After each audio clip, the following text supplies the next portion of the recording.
jamais. Depuis qu'on s'est connus, trop de proches sont partis pour ailleurs qu'amer. Depuis que je t'ai connu, trop de proches sont partis pour le meilleur. Mais moi je reste là, je vis, même si c'est pas facile. Et notre histoire d'amour est clean, le meilleur et le pire. Bengue Bakala est ça la solution. Fuis son pays. Ce programme vous est proposé par Deviseo Fret, spécialiste du transport international Afrique, Dom-Tom, Océan Indien. Retrouvez-nous sur www.deviseo-fret.com. Téléphone +33 139 85 14 23. Nous allons maintenant vous poser les questions des téléspectateurs, car notre principe à GMTV+, est de donner la parole à ceux à qui on ne la donne pas. Et Yvan, je vous montre son nom. Non, c'est bon, il m'a écrit ces questions aussi pour vous. Il m'a adressé 4 questions pour vous. D'accord. Et la première d'entre elles est celle-ci. Monsieur aussi, pourquoi on constate une déchirure dans vos propos envers certains candidats, en particulier Maurice Kamto? Déchirure? Je vous relis, j'ai copié-collé. Non, mais expliquez-moi ce qu'il veut dire, je comprends pas. Pourquoi on constate une déchirure dans vos propos, c'est-à-dire vous êtes assez acerbe dans vos propos lorsqu'il s'agit de M. Kamto? Déjà, je crois pas que j'ai la même compréhension, mais je concède, je vais répondre à la question telle que vous me l'avez expliquée, parce que je la comprends pas de cette façon-là. Je ne m'occupe pas de mes concurrents. J'ai un adversaire qui s'appelle Paul Biya. Si quelqu'un croit que j'ai passé une seule minute de mon temps ou deux à m'occuper d'un de mes concurrents, il se trompe. Si j'étais dans ce cas de figure, je ne serais pas dans ma campagne où je suis aujourd'hui. Donc si il y a des concurrents, si vous pensez que parce que des concurrents s'occupent de moi, je veux m'occuper d'eux, ou si vous pensez que parce que je ne m'occupe pas d'eux, ou je ne traite pas ce sujet, c'est une forme peut-être, je dirais le mot arrogance ou autre, vous pouvez, je vous le concède, mais dès le départ, j'ai compris que pour cette élection, le SDF et son candidat que je suis a un adversaire et quelques concurrents. Pour rebondir à cette question, c'est toujours dans la continuité de la question, sans être polémique, je voulais comprendre, est-ce que le SDF et le candidat que vous avez été avaient été associés à un moment, parce qu'on a entendu de loin qu'il y avait des pourparlers entre les candidats sur une coalition. Est-ce qu'à un moment ou un autre vous avez été associés? Et pour terminer, qu'est-ce qui a fait à ce qu'elle n'ait pas lieu?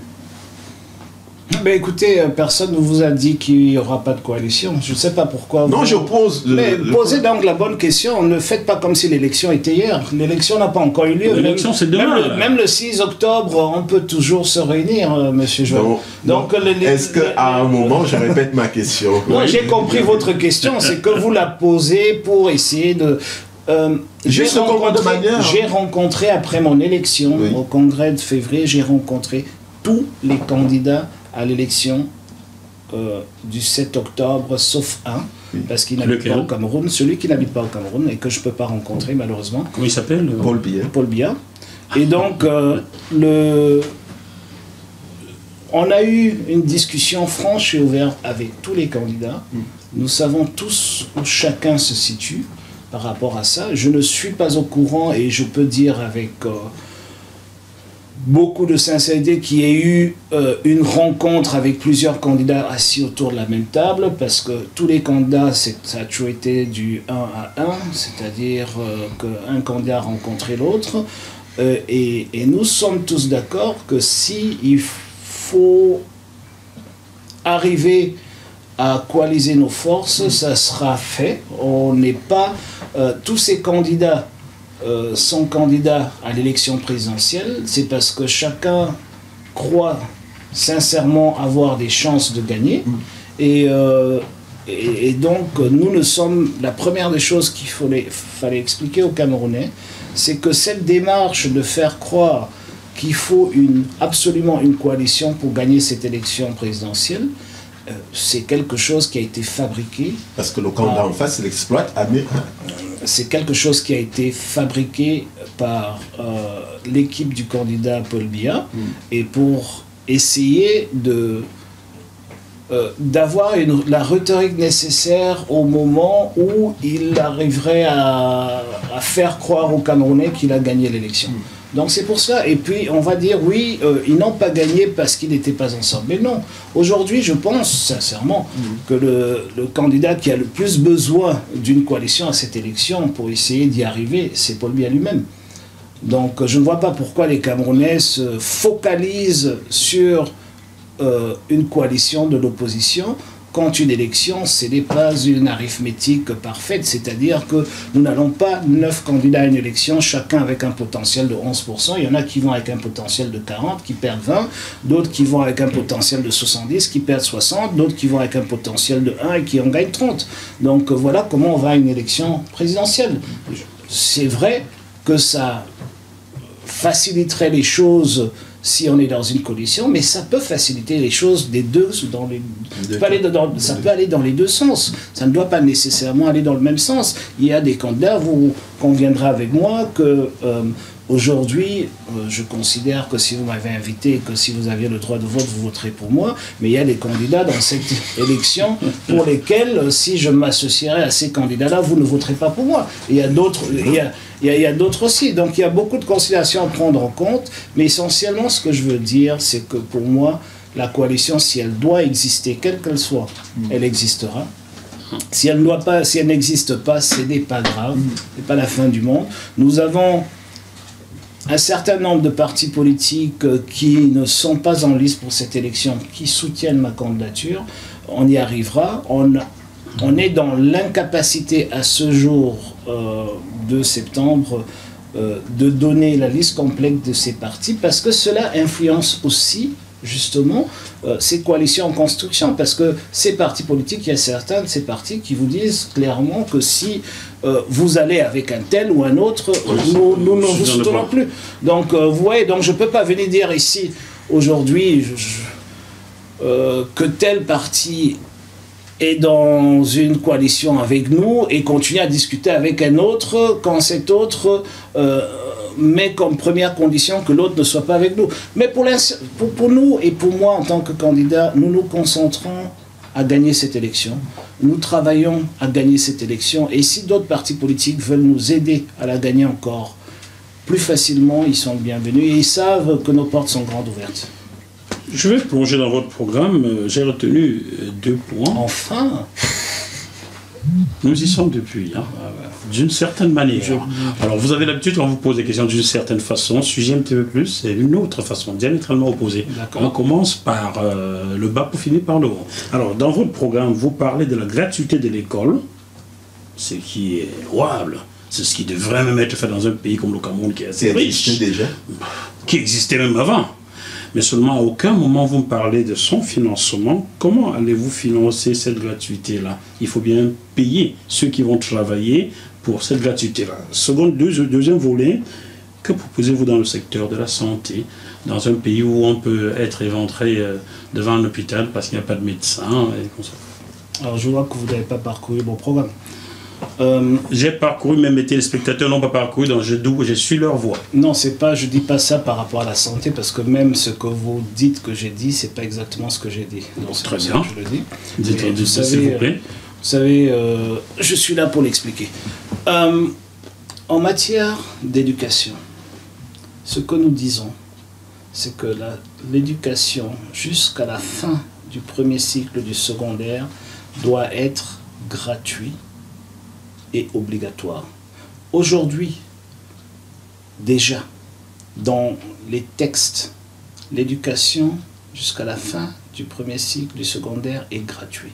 Seulement, ce n'est pas appliqué.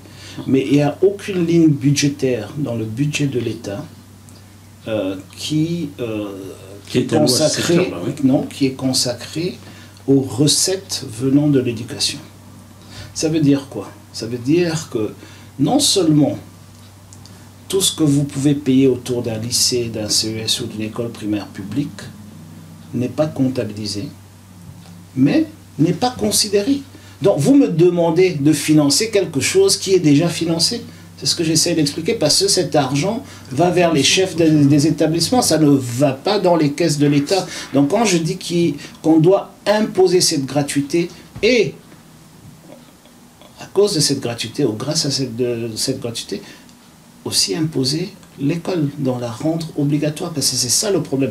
Aujourd'hui, il y a trop de Camerounais qui n'arrivent plus à aller à l'école.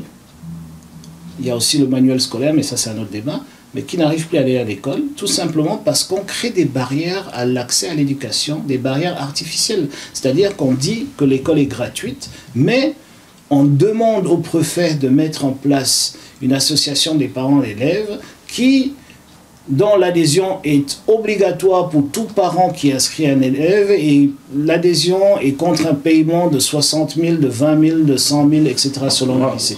Donc c'est ce que nous disons, on doit mettre fin à ce système. Et ça coûte 0 francs aux contribuables camerounais, tout simplement parce que l'argent que les familles payent aujourd'hui, la plupart des lycées, là où il n'y a même jamais eu de l'électricité, ont des frais d'informatique de 5 000 francs, de 10 000 francs. Alors que l'État a l'obligation d'enseigner l'informatique dans nos lycées. Okay? Parce que c'est dans le cursus. Donc nous disons que nous voulons sortir de ce cercle vicieux dans lequel on est plongé et ouvrir nos écoles à tous les enfants camerounais. Certes, on va investir dans l'éducation parce qu'il y a des choses à faire, mais on n'a pas d'investissement supplémentaire à faire parce que l'école est gratuite, parce qu'elle est déjà gratuite. On aura des investissements supplémentaires. Elle est supposée être gratuite. Elle est supposée être... Non, elle est dans les textes, elle est gratuite. Voilà. Mais dans la pratique, elle ne l'est pas. Du tout. Donc c'est ce que nous disons. Deuxièmement, en matière de santé, il faut rendre la santé accessible au Cameroun. Comment? Mais aujourd'hui, la barrière la plus grande, les centres, paradoxalement, les hôpitaux camerounais, certains d'ailleurs, qui sont en dehors des grandes agglomérations, sont à moitié vides. Les Camerounais préfèrent aller à ce qu'on appelle le gazon, prendre leurs médicaments, donc les médicaments de la rue. Quand les médicaments de la rue ne fonctionnent pas, ils vont voir une tante, un oncle, un beau-frère qui leur conseille ce qu'ils doivent prendre, alors qu'ils n'ont aucune idée de ce que c'est que la médecine. Vous savez combien il est difficile de rencontrer un médecin au Cameroun. Laissez-moi aller jusqu'au bout. Et quand ça ne marche pas, on va chez le guérisseur au quartier, au village. Et quand ça ne marche pas, on arrive en état comateux à l'hôpital, très souvent quand c'est trop tard. Et là, vous accusez les Camerounais. Donc, non, je n'accuse pas les Camerounais, c'est parce que l'accès aux soins de santé est difficile. Voilà, et c'est ce que je suis en train de dire. Donc, il faut rendre accessibles les soins de santé. Et comment comptez-vous vous y prendre? En introduisant une assurance maladie universelle, en faisant en sorte que certains soins et certaines consultations, par exemple, les consultations et les soins prénataux et postnataux jusqu'à l'âge de 2 ans, y compris l'accouchement, même si par césarienne, doivent être gratuits. Le but recherché, c'est de ramener les mamans pendant la maternité à l'hôpital et de ne pas créer des hôpitaux dans les Susongo, comme on dit au Cameroun. Et comment est-ce que je finance l'assurance maladie universelle? Déjà, premièrement, il y a un changement de paradigme. Dès que je suis président de la République, la santé n'est plus considérée comme un coût, mais un investissement. Donc comment est-ce que je finance cet investissement? Mais en augmentant la part du budget qu'on alloue à l'investissement. C'est une façon un peu rapide de le dire, mais ce que je veux dire, la Côte d'Ivoire a réussi à le faire, d'autres pays africains ont réussi à le faire. Aujourd'hui, je ne suis pas intéressé à faire un calcul sur la base des chiffres qui, vous conviendrez avec moi, pour beaucoup sont erronés, mais je suis, comment dirais-je, intéressé à prendre des décisions politiques majeures pour pouvoir rendre accessibles les soins de santé, les consultations et les médicaments pour une grande partie des Camerounais. Ce que je propose dans mon programme, c'est que les ménages soient couverts à hauteur de 500 000, et c'est très conservateur, parce que le travail qu'on a effectué va beaucoup plus loin, mais pour un début, je ne veux pas alarmer les populations, et je ne veux pas le présenter comme quelque chose de populiste. Je reste sur un chiffre conservateur, que les ménages seront couverts à hauteur de 500 000 francs par an, pour une police qui est susceptible à hauteur de 1000 francs par individu par mois. Et qui les couvrira sur... par an, j'ai dit. Par individu par mois, ça veut dire dans un ménage de 10 personnes, il faudrait 10 000 francs par mois d'assurance. Oui, il n'y a pas beaucoup de ménages de 10 personnes, sans oublier le fait que... Au Cameroun? Oui. Il n'y a pas beaucoup de... Quand on parle de ménage, il faut comprendre ce que ça veut dire. Ça ne veut pas dire tous ceux qui habitent la maison. Papa, maman et les enfants. Voilà, voilà. Donc vous avez déjà tous ceux qui ont moins de 2 ans, que c'est gratuit. Donc ça ne rentre pas. Et tous les frais de maternité sont gratuits aussi. Donc ça ne rentre pas dans ces coûts. C'est-à-dire que les 500 000 francs sont en dehors des coûts pour les enfants de moins de 2 ans, qui représentent le plus gros coût, et en dehors des frais de maternité qui sont aussi couverts. Primo. Secondo, il faut comprendre qu'on restructure fondamentalement, parce que ce n'est pas une décision, en fait, ce n'est pas une mesure unique. En reformant comment dirais-je, l'accès aux médicaments, c'est-à-dire en donnant une part assez importante au développement des génériques au Cameroun. Je vous le concède que ça prend, vous ne pouvez pas le faire en 6 mois, ça va prendre 1 année ou 2 pour y arriver. Tout comme l'assurance maladie universelle, elle sera au départ optionnelle et pas obligatoire. Elle sera obligatoire une fois qu'elle aura les fonds nécessaires, le capital patient, client, et le capital financier nécessaire pour pouvoir tenir. C'est à ce moment-là qu'on la rendra obligatoire. Je pense qu'au bout de 5 ans, on peut passer à une assurance maladie obligatoire, mais au départ, on va, tout comme ça a été le cas en Côte d'Ivoire, on va commencer par, j'allais dire des corps de métier, mais des corps sociaux. Pourquoi pas commencer avec les étudiants, pourquoi pas commencer avec les paysans, et ensuite ouvrir à d'autres. Mais on peut aussi imaginer de commencer avec les zones géographiques où il y a le plus de problèmes, l'Est, l'extrême nord, etc.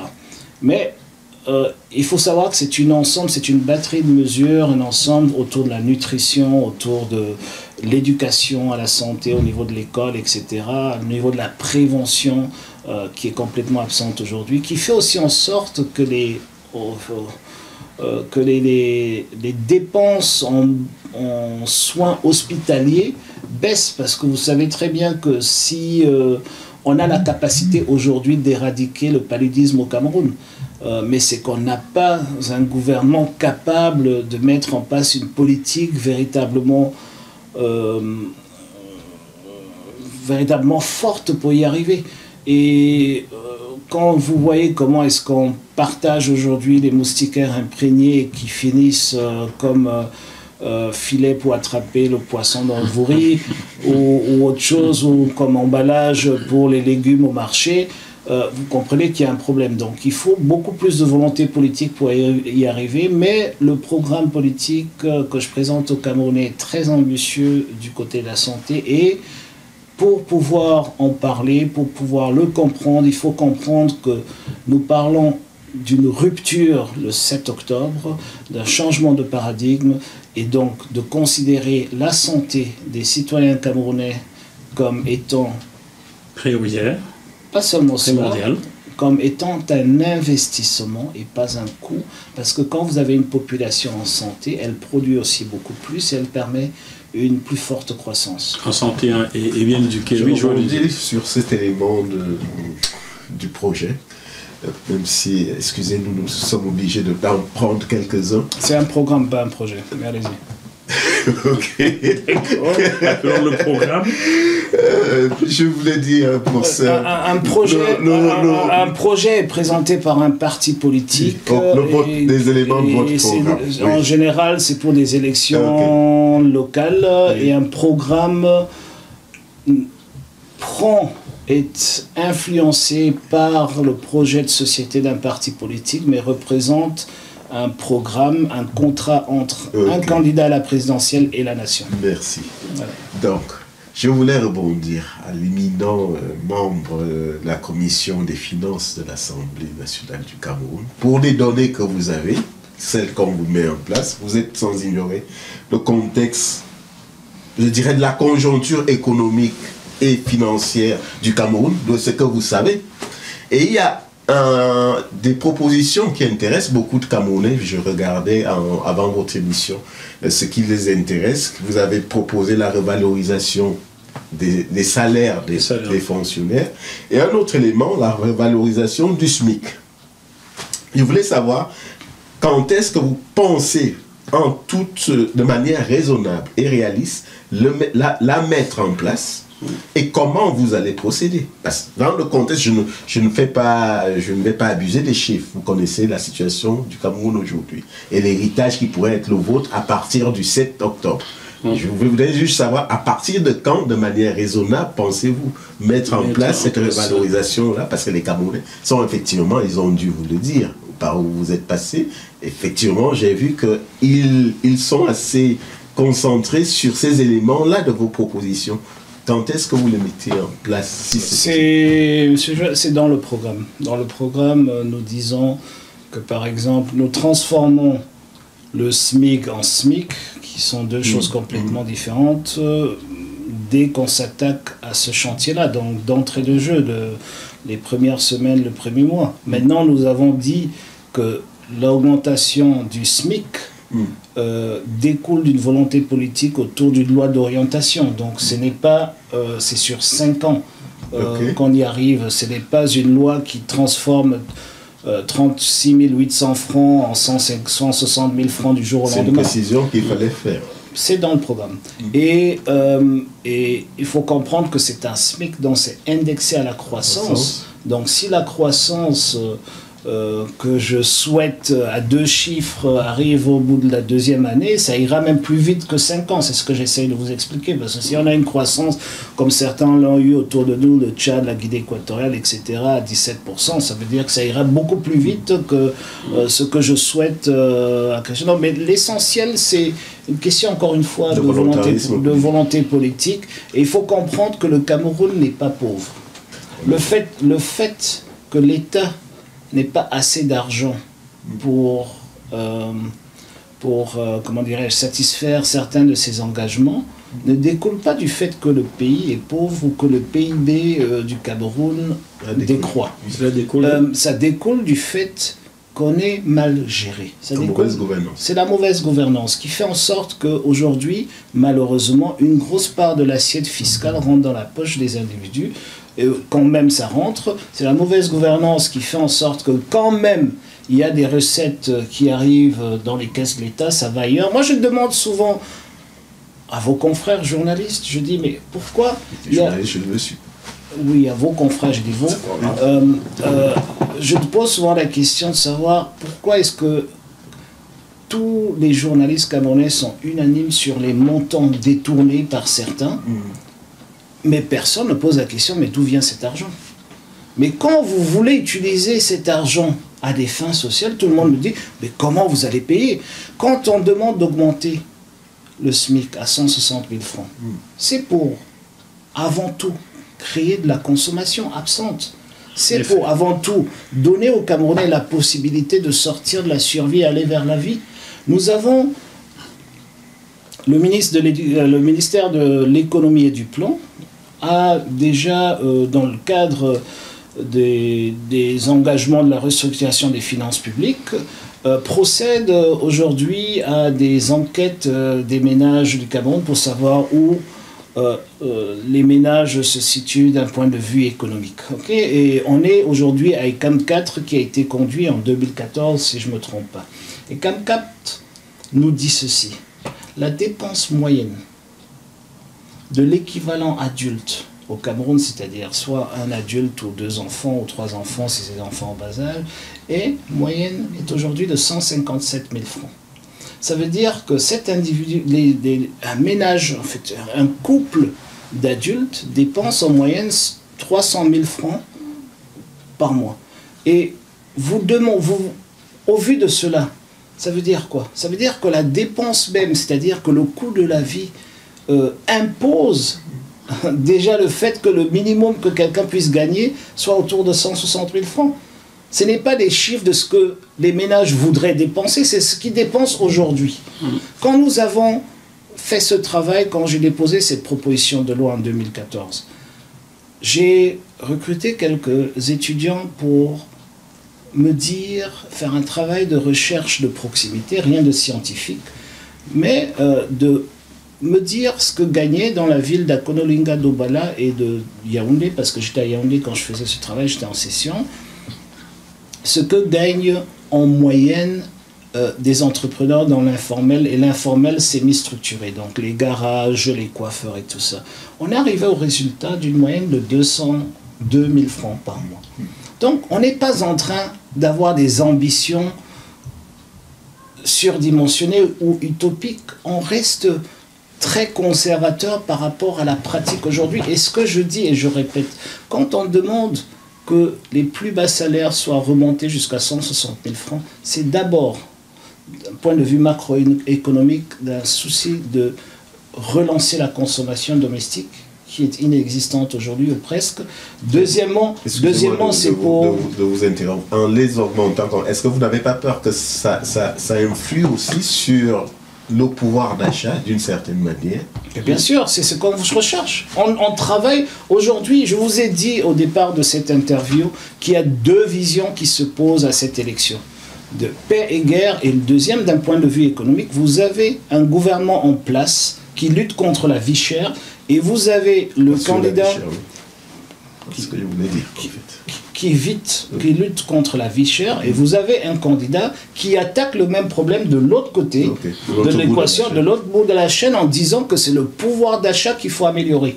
Vous ne pouvez pas aujourd'hui, un pays comme le Cameroun, lutter contre la vie chère, utiliser l'argent du contribuable pour subventionner l'arrivée de riz en masse, tuer des familles entières qui produisent du macabo, tout simplement parce que vous voulez avoir le riz le moins cher sur le marché, les maquereaux le moins cher, et de l'autre côté, ce qu'il faut faire, c'est véritablement donner un pouvoir d'achat, s'assurer que les Camerounais ont la capacité d'acheter les biens de première nécessité, et c'est à l'opposé de ce qui se passe aujourd'hui. Donc il y a un changement de paradigme qu'il faut accepter, qu'il faut prendre en compte. Mais le changement de paradigme, nous le partageons, je vais clore sur le débat. Mais vous voulez en fait faire une forme de relance keynésienne, hein, assis sur la... Mais je suis social-démocrate, donc je suis foncièrement keynésien. Nous sommes tous d'accord, mais vous savez aussi qu'un pays, ce sont des contraintes.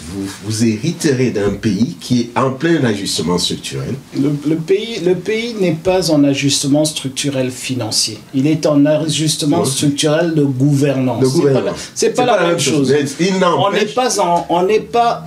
L'argent va vers les mauvaises sorties. Et vous ce n'est pas que l'argent... C'est ce que les électeurs vont décider le 7 octobre. Non, on vous le souhaite. Voilà. Je suis en train...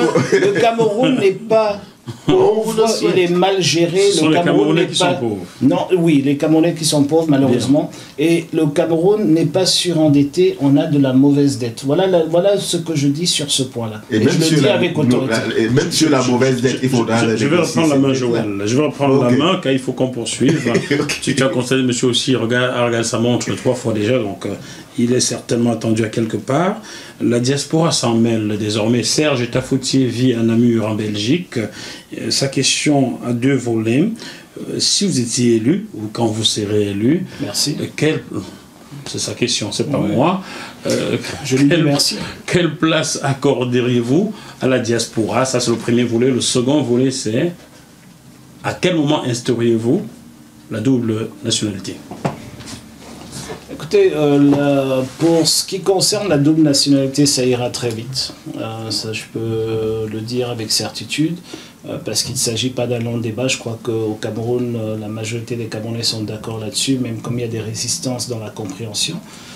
Mais la double nationalité, le fait de l'instaurer ne règle pas le problème de fond.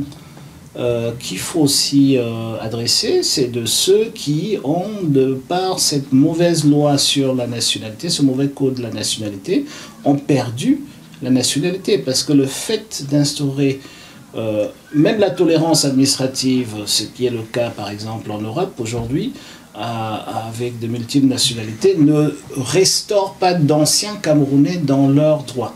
Et donc ce sont deux projets différents. Donc celui-là pourra prendre un peu plus de temps parce qu'il faudrait qu'on s'accorde, quand je dis plus de temps, quelques mois, parce qu'il faudrait qu'on s'accorde avec le pouvoir législatif, parce qu'aujourd'hui la loi dit que pour vous restaurer dans votre nationalité, c'est par décret présidentiel. Vous conviendrez avec moi qu'avec ce programme très ambitieux, je ne pourrais pas être dans mon bureau en train de signer 3 millions de décrets.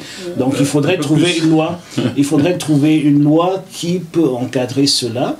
Et devenant président de la République, il me faut une majorité au Parlement pour mener toutes ces mesures-là que je vous présente, ce programme, surtout tout ce qui est législatif. Et donc, il faut organiser dans la foulée des élections législatives, il faut que le Parlement soit installé et ensuite seulement que ce Parlement commence à travailler sur toutes ces lois-là. Donc, ça prendrait quelques mois. Mais le problème, en fait, de la dépénalisation, si on veut, de la double nationalité, ça ira très vite. Est-ce qu'il ne suffirait pas tout simplement de signer un décret qui redonne cette double nationalité-là à tout le monde? Car nous connaissons au Cameroun des gens qui dirigent des grosses entreprises. Je suis président de la République pour défendre le Cameroun. Pour défendre le Cameroun.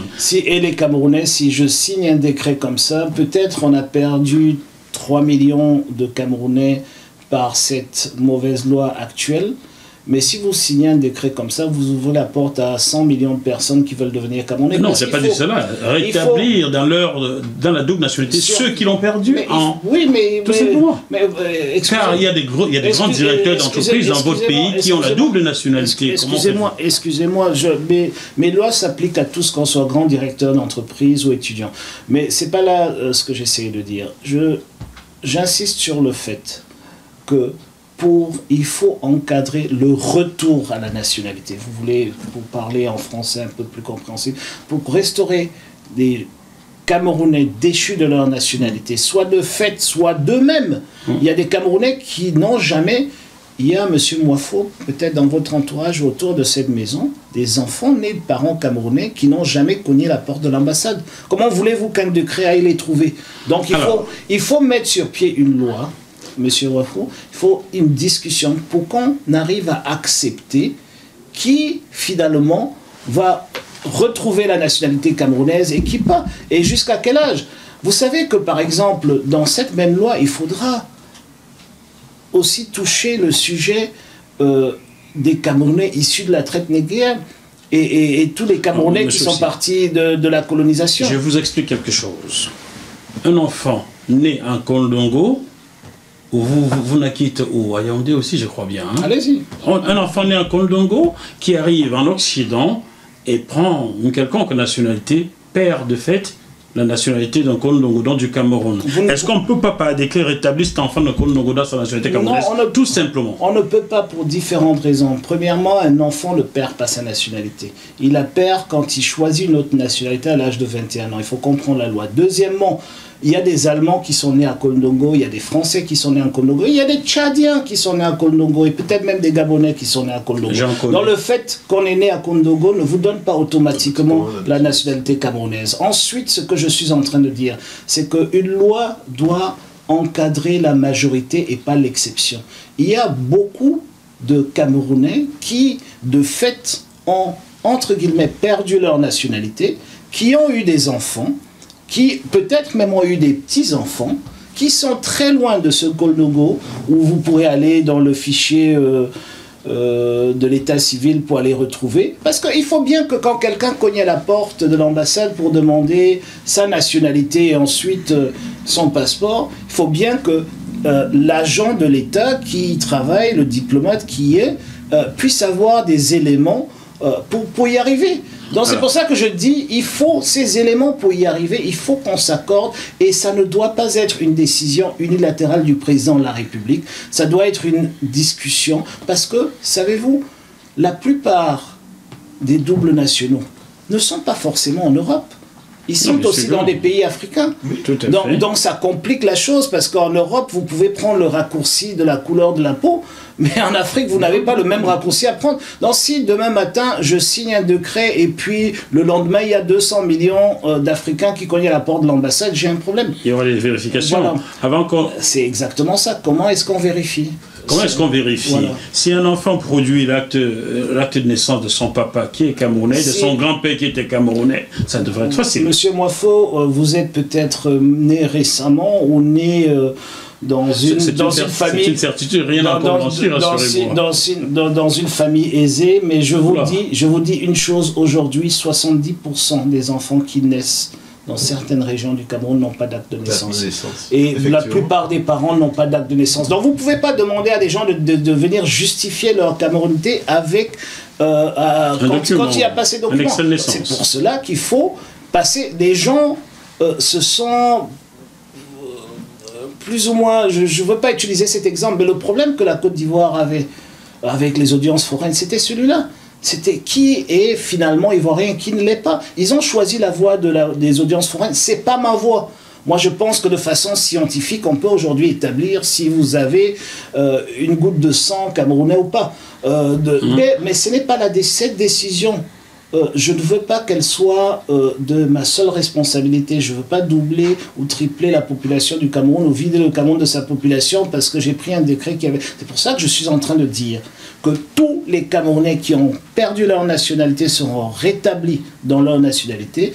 Comment est-ce qu'on va le faire exactement? Ce sera un acte législatif et cet acte législatif prendra un peu plus de temps que pour ceux qui aujourd'hui ont un passeport camerounais encore ou la nationalité camerounaise encore et qui ont un problème de double nationalité. C'est ce que je suis en train de dire. En espérant que vos prochains députés seront ceux qui travaillent, non ceux qui dorment et applaudissent. Monsieur Moifo, je vous rassure, quand je dis un peu de temps, je parle d'un maximum de 6 mois.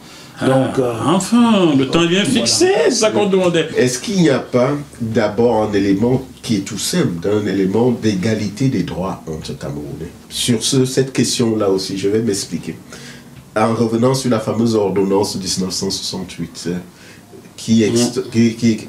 parce que vous en arrivez de manière factuelle au fait que des dames, oui, gardent leur nationalité lorsqu'elles acquièrent la nationalité par mariage à l'étranger, alors que les hommes la perdent. Est-ce que là, on ne pourrait pas déjà faciliter une partie de cette problématique? Monsieur Joël, vous revenez sur ce que j'ai déjà vidé. Non, j'essaie juste simplement de vous faire comprendre. Je ne suis pas là pour essayer... Je ne suis pas là pour essayer de commenter une mauvaise loi qui a été mise sur pied pour éloigner les UP6 de l'époque. Je suis là pour vous dire les décisions que je vais prendre. Vous m'avez la question que votre téléspectateur Serge Tafoti a posée est une question. C'est une très bonne question, une question très intéressante et j'ai répondu à cette question. C'est-à-dire que le fait de rendre possible la double nationalité sera immédiate. La restauration dans la nationalité est un tout autre sujet qui prendra au moins 6 mois. Si vous n'êtes plus dans la nationalité, ça prendra au moins 6 mois. C'est ce que je dis, quel que soit le cas de figure. Il y a des gens qui ne sont plus parce que la maison a brûlé et le passeport a brûlé dedans. Il y a des gens qui ne sont plus à cause du mariage. Donc vous n'allez pas me sortir tous les détails. Pas du tout, je ne vous sors pas les détails. Je ne suis pas passionnel. Ça prend un aspect passionnel sur un problème d'égalité simpliste de droit. Tous ceux qui ne sont plus, qui doivent être restaurés, dans leur nationalité camerounaise seront par voie de loi.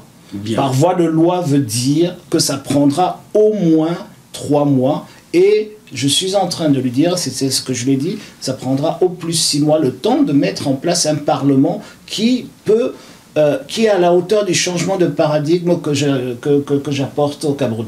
Maintenant, quelle que soit la raison pour laquelle vous avez perdu votre nationalité, ne fait pas partie de ce débat. Très bien. Joël, pour terminer, quelle sera la place de cette diaspora-là? Voilà, c'est le dernier volet de cette question de Serge Tafoti.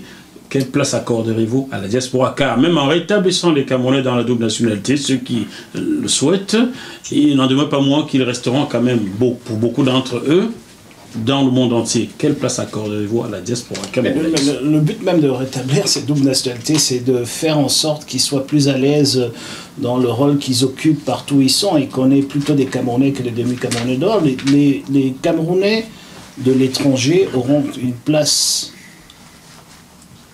entière dans le dispositif. Je propose la mise en place de l'Agence nationale de la diaspora pour gérer ce lien, ce pont essentiel pour qu'il y ait un contact permanent entre la diaspora et le Cameroun, et que ça ne passe plus par des canaux diplomatiques qui ne sont pas là pour ça. Les canaux diplomatiques sont pour les intérêts du Cameroun avec d'autres pays et pas pour s'occuper des ressortissants du Cameroun, si quand ils sont en détresse, mais en dehors de ça, c'est pas pour leur bien-être. Donc il faut une agence nationale de la diaspora. Il faut mettre en place tout de suite et le plus vite possible une circonscription de l'étranger pour que les Camerounais, bien sûr, pour que les Camerounais de l'étranger soient représentés dans les débats législatifs au Cameroun. Il faut créer... Excusez-moi, des circonscriptions ou une circonscription, parce que ce soit une ou plusieurs, ça ne change rien. C'est la même chose. Ça veut dire que les Camerounais de l'étranger pourront voter et choisir des députés, que ce soit une circonscription ou 1000. Ne change non, pas le fait. Par là, pour être tout à fait précis, vous avez compris la nature de ma question, c'est que... Circonscription en France, circonscription... non, c'est par zone géographique. Souvent par zone géographique. Mais vous confondez tout. Je suis désolé de vous répondre de cette façon. La circonscription peut être par zone géographique, mais ne change pas le fait que les Camerounais de l'étranger seront représentés. Vous pouvez avoir 1000 circonscriptions et un député, comme vous pouvez avoir une circonscription et 1000 députés. Donc, je ne sais pas où la question est. C'est une organisation administrative que vous me faites rentrer dans une organisation administrative qui n'est pas... Je vous ai dit que je crée une... Calme, monsieur. Non. Je ne sais pas pourquoi vous êtes si nerveux, monsieur. Je ne suis pas... On n'est pas là pour vous enfoncer. On essaye de comprendre. Monsieur Joël, oui. Je ne suis pas nerveux. Je vous ai dit que mon temps est écoulé et que le temps est parti à... Le nôtre aussi, monsieur, aussi. Le temps est parti à cette... Le temps, excusez-moi, pour m'attendre, il faut qu'on ait rendez-vous. Le temps imparti à ces... Je suis désolé, monsieur, vous aviez rendez-vous avec monsieur. C'est exactement... Donc, j'ai attendu au moins 2 heures, là. Mais excusez-moi, c'est avec monsieur Joël que je parle. Non, c'est une manière. J'ai l'impression que vous allez succéder à monsieur bien avec ses méthodes. Avec ses méthodes, nous retombons véritablement. Heureusement que vous me reconnaissez finalement les qualités d'arriver au pouvoir dans bientôt. Non, si vous arrivez avec les méthodes de monsieur bien, nous sommes désolés. Monsieur Joël, je suis en train de dire que je vous ai expliqué tantôt que j'ai des impératifs. Vous m'avez dit que vous avez encore quelques questions et vous revenez toujours sur les mêmes questions. C'est le droit. Est-ce que vous pouvez comprendre, monsieur, que ce n'est pas pour nous que nous les posons. Et effectivement, croyez. C'est pas parce que vous n'avez. Si nous revenons dessus. C'est pas parce que vous n'avez pas compris ma réponse que vos téléspectateurs ne l'ont pas nécessairement comprise aussi. Ok, si je donne la même réponse 3 fois, c'est que j'ai un problème. Voilà. Donc c'est ce que je suis. Je voulais juste dire avec. Nous n'étions pas là pour vous enfoncer. Non, pas du tout, pas du tout. Là pour essayer de décider ce que vous, comme candidat. J'apprécie toutes les questions, monsieur Joël. J'apprécie toutes les questions. Mais seulement vous êtes pressé. Non, pas seulement je suis pressé, mais quand vous me répétez la même question 3 fois. Ça peut vous agacer, c'est normal. Alors croyez-moi, si vous agacez parce que 2 énergumènes d'origine camerounaise vous posent dans l'émission, ça va être terrible car les 50 millions camerounais vous êtes loin d'être des énergumènes. On en a presque l'impression. On en a l'impression parce que vu le temps que nous avons attendu et en rendez-vous avec l'honorable Nietzsche depuis des semaines avec vous, si vous estimez que nous n'avions pas rendez-vous, je trouve c'est insultant, monsieur le président. Non, je suis en train de vous dire, vraiment, il faut, pour la gouverne de vos téléspectateurs, dire les choses telles qu'elles sont. Vous avez contacté. Non. J'ai été contacté il y a 1 mois et demi proposant que vous soyez sur mon plateau. Tout à fait. L'honorable Nietzsche m'a appelé il y a 48 heures, m'a contacté l'honorable Nietzsche, Jean-Michel m'a contacté il y a 48 heures pour proposer que vous soyez sur mon rendez-vous. Je vous ai personnellement contacté dans ce cas-là. Tout à fait. Alors, si vous dites n'avoir pas de c'est insultant. Mais tout ce que vous dites là, ne situe pas un rendez-vous. Donc si j'ai pu dégager du temps pour venir, c'est parce que l'honorable Nietzsche a trouvé que votre démarche était bonne, c'est parce que Robert a trouvé que votre démarche est bonne et parce que j'ai trouvé que c'est important d'être avec vous. Mais maintenant, vous n'allez pas me garder prisonnier d'une interview quand le temps écoulé, dans le temps qu'on s'est accordé au départ de l'interview est écoulé. C'est ce que j'essaie de dire. Monsieur, rassurez-vous, nous ne vous garderons pas. Voilà ce que vous savez ce qui vous attend et tout dit désormais. Donc je suis en train, je suis vraiment désolé. Si vous pensiez qu'en venant ici, j'allais passer toute la soirée avec vous. Du tout. Je vous ai dit dès le départ que j'ai des impératifs. On a pu annuler d'autres rendez-vous pour être avec vous. J'aurais souhaité qu'on aille plus en profondeur avec des questions. On n'a pas le temps. Regardez tout ce qu'on a préparé, mais on a laissé parce qu'on n'a pas assez de temps. Si vous avez fait tout un livre de questions, c'est que vous croyez que j'allais passer une soirée avec vous. On va couper monsieur aussi, mais sachez que je ne force pas les gens à venir sur GMT plus. Et tant qu'on chaque fois, on m'a proposé votre venue ici, j'ai l'air sceptique. C'est pas ce que j'ai dit. Nous vous souhaitons bonne chance. Je vais conclure cette interview pour laisser monsieur aussi repartir. Merci, finalement.